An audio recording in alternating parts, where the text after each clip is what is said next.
I'm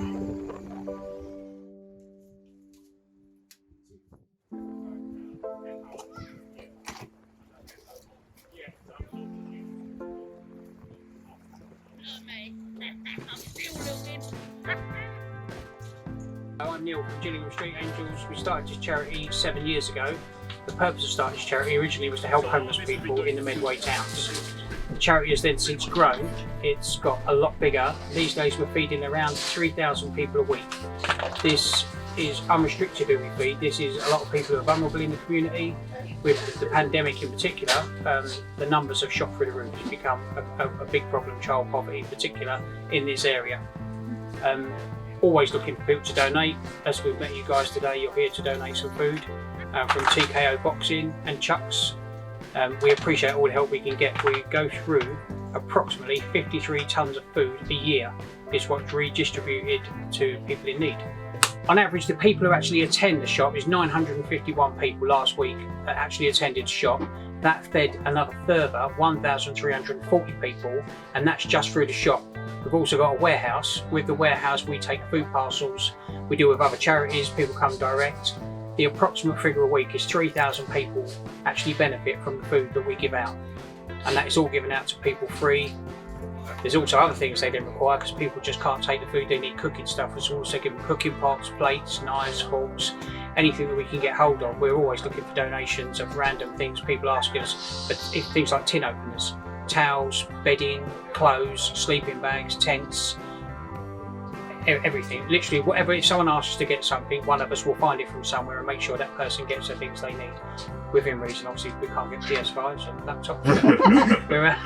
So would you say that there's been a difference between this year? COVID was huge. COVID has affected everybody because of the job losses, people being furloughed, so we're getting a different kind of people. Where originally it was homeless, people in supported housing, they were our main kind of beneficiaries of the people who we helped.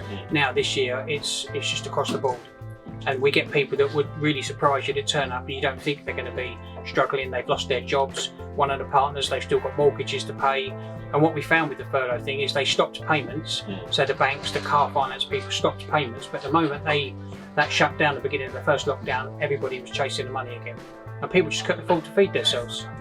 And with child food poverty has been highlighted mainly by Marcus Rashford this year, has been a huge problem, and that's been brought into the public eye. And luckily enough, we're lucky. Medway Council have been brilliant. They've given a lot of food out this year to people. They've assisted charities like us, so they've made it possible for us to do the work. So not just with money, with food as well. They've helped us a lot and in guiding us in the right way to make sure that we do the right things. Amazing. It's been amazing. Hi, it's Chooks here again at the Gillingham Street Angels, and I'm here today with Daphne, and she's one of the volunteers at Gillingham Street Angels. They do such a marvelous job, and that's why I just want to say yeah.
This is it.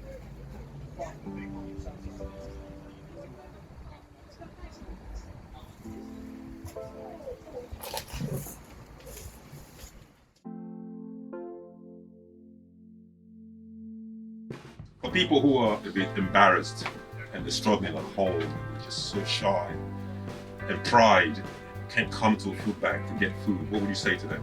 We've got a very easygoing crew here, so all of the people who work in the shop are very easygoing. We don't ask intrusive questions. When you turn up, you're just given food. We don't have to prove you're poor. I don't like the prove you're poor kind of tactics that some people use. We don't do that at all here. If you turn up, we need basic information just for our own records. Beginning of your postcode, just so we know what areas we're looking after, what your cooking facilities are, and how many people you're going to feed. If you've got a big family, then we'll give you enough food to feed a big family. If it's just you, we'll give you the food to feed you. The reason we ask for cooking facilities, if you live in a tent, me giving you a frozen pizza isn't going to help you. So we make sure people have got the facilities to cook. We get specialist foods as well. So things like these days, there's a lot of gluten intolerant. You've got vegans, pescatarians, halal. So again, we try to source those kind of foods to make sure we get the right food to the right people. Which is not fair just because you're struggling that you're not getting the food that you need. Some of these foods can make people ill, religious kind of parts of it. So we do try whatever we can to make sure, and we're a massively multicultural society these days, so we do make sure, again, a lot of people, we get a lot of Eastern Europeans say, so we do try to source Eastern European food to make people get a taste of home and to look after people. It's all about looking after each other.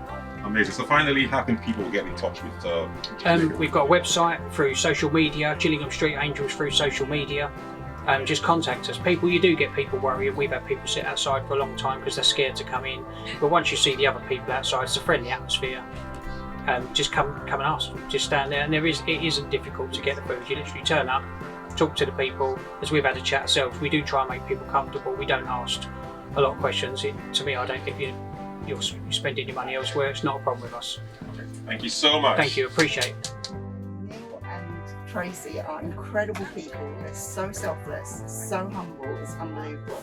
I've been volunteering here, but I've known Neil for 5-6 years, and we've been working together. But I've only been coming here for a few months now. And one day there was a homeless with no shoes, no socks. Tracy brought him into the shop and physically put shoes, socks, coat, jumper. She rates herself for the best dressed homeless in her area.